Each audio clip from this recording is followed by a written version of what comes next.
Hello everybody, it's Just Gaming here, and as you can see, we are in a new episode of the Leicester to Carino. Now before we get started, if you can make sure you leave a like, comment and subscribe down below, that'd be greatly appreciated.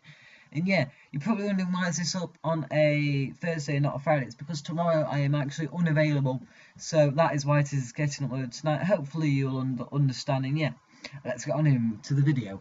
So as you can see in the background, we've just started training. We've just got Loftus-Cheek doing 2, Mahrez doing 2, and Traore doing 2. Loftus-Cheek gets a D and an F in his respectively. However, right-hand Mahrez is going to get himself a B, and he's also going to get himself, hopefully it's a grade that can increase him to that 75 rated, and no it's not, it's a D. Unfortunately, he's so close to 75 rated as Beatrice Traore goes, and he gets himself a which increases his rating all the way up to 75 rated, which is absolutely incredible. Now, today's transfer deadline day, there will only be one game in. Hopefully you'll understand, but there's lots and lots of transfers. So, this is the team we're going to be going with for the simulated Capital One Cup game. Let's get on into it. So, as you can see, we are in the Capital One Cup game against Newcastle, and I think it'll go alright. Now, as you can see, Chelsea go 1-0 up against Barnsley, as we go up against 1-0 up here in the 15th minute. Marvel in the 24th minute equalises for Newcastle before I think it's Rolando Aarons maybe in the 62nd minute puts them ahead. Ronaldo misses a penalty in the 55th minute. 58th minute Aarons scores, and as you can see we do go on to win 3-2 by accidentally skipped it. We are now going into the Bournemouth game, and as you can see this is a team we are going to be rocking with. Hopefully it's good enough to get us all 3 points, but you know, we will have to wait to see. So next time you'll see me will be when we're in the game. So let's go. So as you can see guys, we are in the game, and it is Leicester City versus Bournemouth at the Vitality Stadium in the Premier League. Lovely animation there showing us the two teams, and here you have the two teams shaking hands with Martin Tyler and Alan Smith, the commentators, Inler, the captain, shaking the hands, and this stand for Bournemouth. Bournemouth are going to get us underway, and let's go and get ourselves a win. Come on Leicester!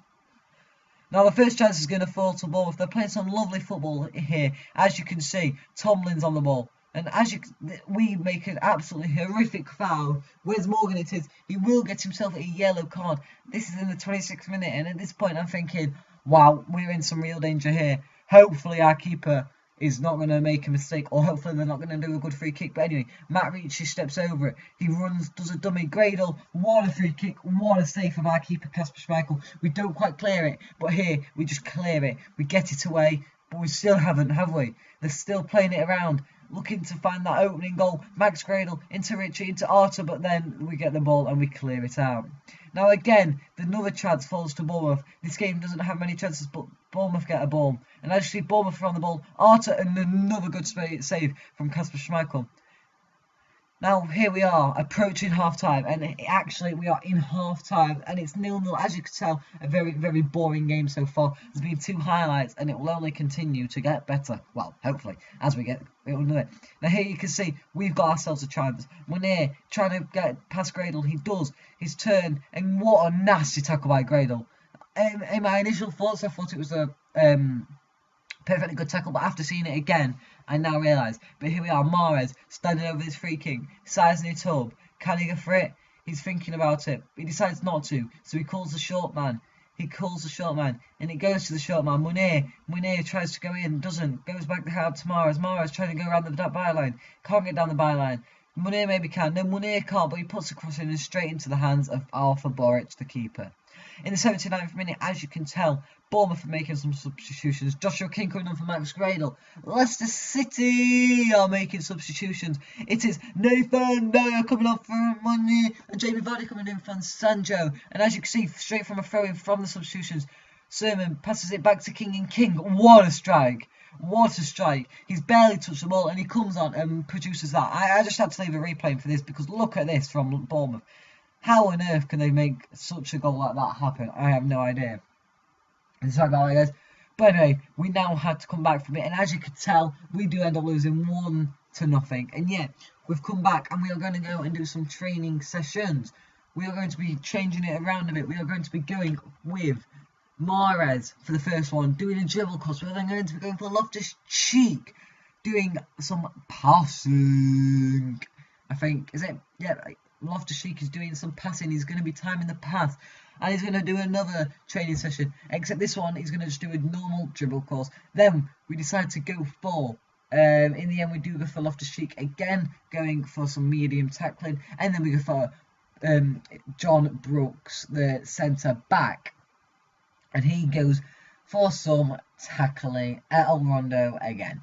So this time we're just going to click sim. We're just going to simulate them, and unfortunately, guys, as you can tell, I do accidentally in a minute click train next player. So I simulate Loftus-Cheek, as you can see, hopefully trying to increase him.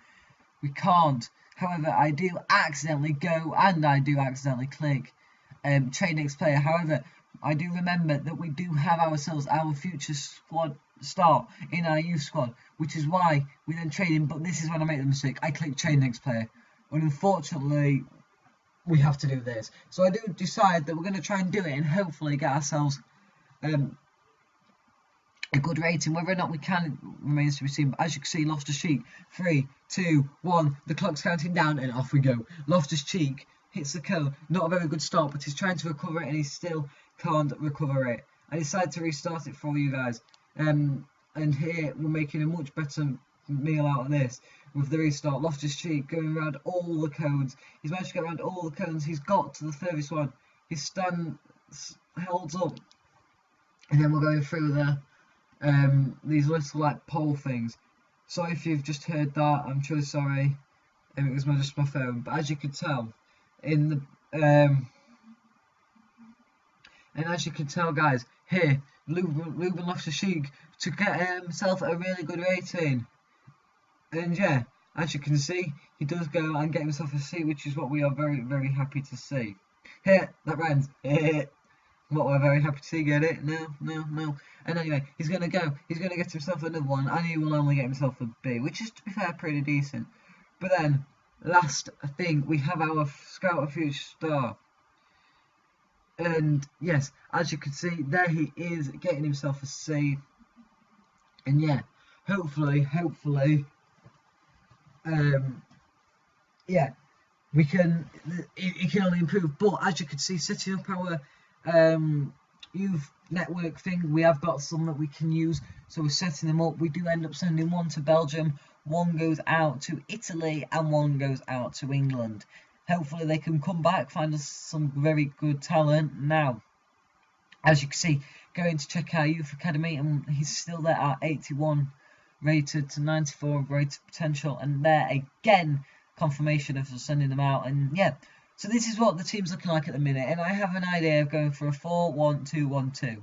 Now, my plan is to play in the CDM, to play Mahrez out wide. I'm just trying to find him. Do end up playing Mahrez out wide on the right, because I'm like Ruben Denaro whether to play him at Campbell, and I think we'll play him out wide, and we'll bring Nathan Dyer on. So Nathan Dyer is going to come on for well, he does end up coming. No, he doesn't. Nathan Dyer is going to be our super such as Mane and Traore going up top as they can both play there. Just double checking they can, and as you can see, Traore can also play striker. So they're going to be going up front. However, at the moment, I'm like, do I play Sancho? Do I play Dyer?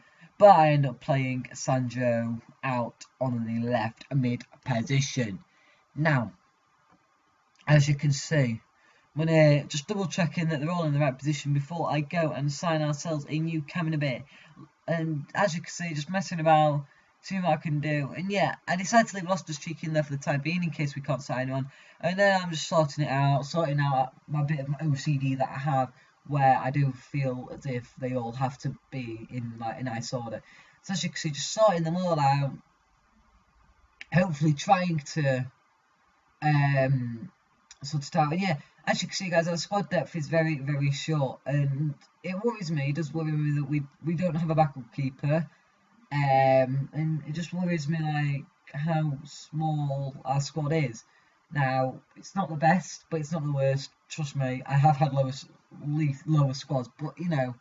Anyway, and as you can see in Uno Momento, por favor, you can see we're just listing up some players on loan that we're not going to use anymore. All the youngsters that we've got, most of them do end up staying, and just some I think all of them actually end up staying because I don't think any of them actually get an offer. But we also then add some to the transfer list. Now, the ones that we do end up adding to the transfer list are the likes of the older ones, which are the likes of, I'm not going to pronounce his name, Dean Hammond's one, as well as, I don't think it's Hoof.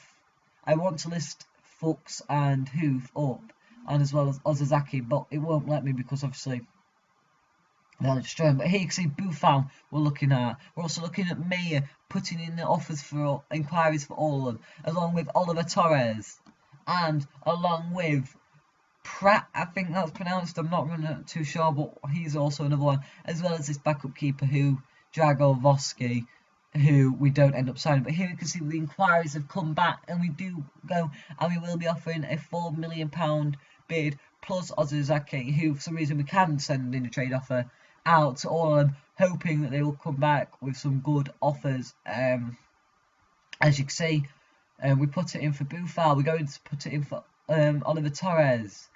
We put the £4 million bid in. We go and we find Ozazaki because he's also going to be going in. And yeah, as well as Ozazaki and Torres, we also have a Meyer. Now, Meyer is also the one I really do want out of all of them. Hopefully we can sign him. Whether we can or not is another matter. But anyway, put the offer in and we see what we get back. Now, as you can see, we also get an offer in for Dragovosky. We're going to put just flat up, I think, put £2 million bidding in the end. Just hoping that they will send us something back. Now, we do get an inquiry pack, but we decide to delete it as we have got the offers accepted for Buffon and Maximilian Meyer. Maximilian Meyer would like 50 grand a week, so we do end up putting a £50,000 wage package in for him, 4 years, crucial first team player, and then we end up putting Buffon on, I think it's 45 grand a week, because I think that is what he is after. Yes, it is. We end up putting him on 45, 20%, 4 years, crucial first team player. 20% always seems to make them come more, but it don't actually take anything out your wage. And here you can see confirmation is needed between Buffon and Meyer. We do end up going for Maximilian Meyer, and here you can see him going straight into the team. Loftus-Cheek's going to be dropping to the bench, and then Meyer is coming straight on at Cam. And as you can see, here are some of his stats. Motinla, Meyer. There are his stats. He can play centre mid. He's 9'18" and he's 5'8". Not too shabby. Now here you can see squad report, league table. I'm going to leave some music playing in the background. Hope you enjoyed this video. Make sure to like, comment, subscribe, and I'll see you next time.